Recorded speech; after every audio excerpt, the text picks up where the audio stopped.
Imagine a sprawling metropolis in the middle of the American desert west, complete with futuristic infrastructure and carefully planned roads and streets filled with autonomous electric vehicles. A city that combines the sprawl and diversity of New York, the efficiency and connectivity of Tokyo, and the governance and sustainability of Stockholm. An insane multi-billion-dollar plan to create a futuristic city similar in scale and ambition to Saudi Arabia's The Line. Today, we'll be taking a look at the future city of Telosa, America's version of The Line. The city of Telosa is a planned development that promises to not just be the city of the future, but also to be a completely new model for society. In a similar vein to megaprojects like Saudi Arabia's NEOM, these planned megacities are a response to the emerging problems of today's world, such as overpopulation, pollution, and climate change. These future cities aim to redefine what it means to create a thriving city from scratch that is designed to be sustainable, resilient, inclusive, and equitable for all of its residents. The name Telosa comes from the ancient Greek word telos, which can roughly be translated to the greatest purpose. First unveiled to the public in September 2001, Telosa is the brainchild of American billionaire Mark Lohr. Shortly after stepping down as president and CEO of American retail powerhouse Walmart, Lohr announced his ambitious goal to create the planned city of Telosa. Through his visionary project, he aims to create a more equitable and sustainable future that can become the blueprint of future generations. In charge behind the master planning of Telosa will be world-renowned Danish architect Bjarke Ingels, who has previously been commissioned by Toyota to create a smaller, smart future city in Japan. The core concept behind Telosa, and the reason as to why it's being planned in the first place, according to Lohr, is to create a city with the needs of the people serving as its foundation. To focus on what's most important, culture, values, and really putting people at the center. As it stands, more than 50% of the world's population currently lives in cities. This figure is expected to increase to as much as 70% by the year 2050. Because of this, cities have become important centers for education, research, and economic opportunities for millions of people. And although cities have brought much growth to a few handful of individuals, not everyone directly benefits from the development. This increasing wealth gap is precisely what Lohr and Telosa are trying to solve. The goal is to build a city wherein everyone will have equal opportunities for growth, no matter their socioeconomic or cultural background. To achieve this vision of equality, at the heart of the plan is an economic system known as equitism. The idea behind this system is to create a community wherein the people will directly benefit from the growth of the city. In this system, Telosa will own all of the city's land, while its citizens are given the freedom to build and sell homes on top of this land. Ideally, as the city grows, land values will also grow alongside it. These generated funds will then be invested back into the city through public services, transportation, education, and healthcare, thus fulfilling the vision of equity, wherein all citizens have equal access to high-quality services. Although the final location for the city of Telosa has not been decided, the people behind it are planning to build the city on desert land in the American West, in the states of Nevada, Utah, Idaho, Arizona, or Texas. Another consideration is for the city to be built somewhere around the Appalachian region, over in the east. But out of all the available land in the United States, why are they planning to build Telosa in the middle of the desert? One of the main reasons for this decision is that there is plenty of cheap and readily available undeveloped land in the American West. And with Telosa's plan of reimbursing increasing land values back into city services, this cheap land has the potential to pay for itself as the city grows over time.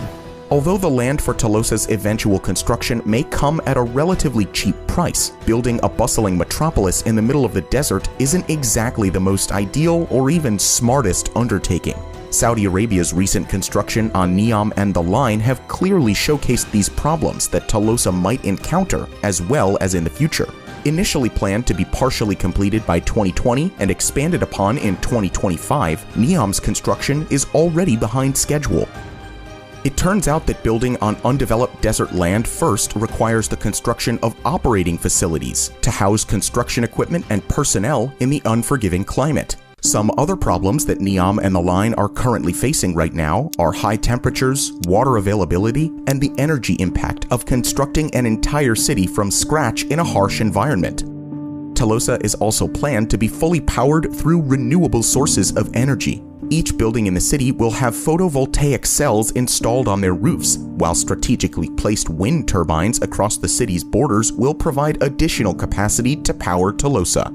The city is planned to generate more power than what it consumes, making it a self-sustaining city when it comes to electricity generation. Additionally, at the heart of Telosa will be the Equitism Tower, the city's tallest structure that will serve as an iconic landmark and a beacon for the city. The tower will house an observation deck, an elevated water storage system, and aeroponic farms that will supply the city with fresh produce.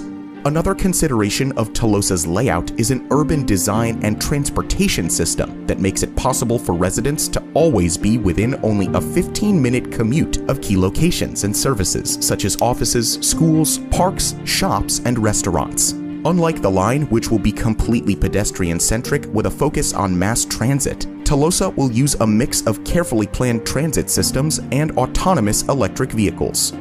The city will make use of the superblock concept of urban planning, wherein heavier traffic is concentrated over on the borders of the block, while bikes and slow-moving EVs will be given priority on inner streets. This achieves two goals. One, ensuring that people can easily move around between blocks, and second, so that residential areas will be far enough away from major streets to avoid excessive noise. The construction of Telosa will be divided into two phases. The first phase is ambitiously set to be completed by the year 2030. By this point in the development, the city would be capable of housing as many as 50,000 residents over an area of 6 square kilometers, which is roughly twice the size of New York's Central Park. Once completed, the second phase of the development aims to fully build the rest of the city over the course of the next 40 years. Over 5 million people are expected to live within the city by this point, with a total area of more than 120 square kilometers. By comparison, the city of Telosa will be as big as the city of San Francisco, but with more than 6 times its population living in the same area. In total, the entire project is estimated to cost as much as $400 billion to complete, with funding primarily coming from potential private investors and federal and state grants. In comparison, Saudi Arabia's The Line is estimated to cost a similar $500 billion, which, unlike Telosa, is completely funded by Saudi's sovereign wealth fund and, by extension, the Saudi government. With Telosa's highly ambitious plan and vision for the future, Mark Lohr and his team have to overcome one of the biggest hurdles with the construction of planned cities like these: funding. It's not exactly easy to convince the government and private investors to lend you billions of dollars into creating a vision that may not be fully realized. And even though Telosa promises to be different by saying that its people will be at the center of the city's development, it will still need a huge sum of money to even begin this insane megaproject. But despite all the mounting environmental and financial challenges, and with no construction work having been started more than a year after the project was first announced, Mark Lohr and his team are still optimistic and determined to fulfill their vision of the most sustainable and inclusive city in the world by the year 2030. What do you think Telosa would be able to do differently compared to NEOM? Do you think Telosa will ever be completely built? Let us know in the comments down below. If you want to learn more about Saudi Arabia's The Line, which has recently started construction, you can check out our video about it. Thank you for watching, and we'll see you in the next video.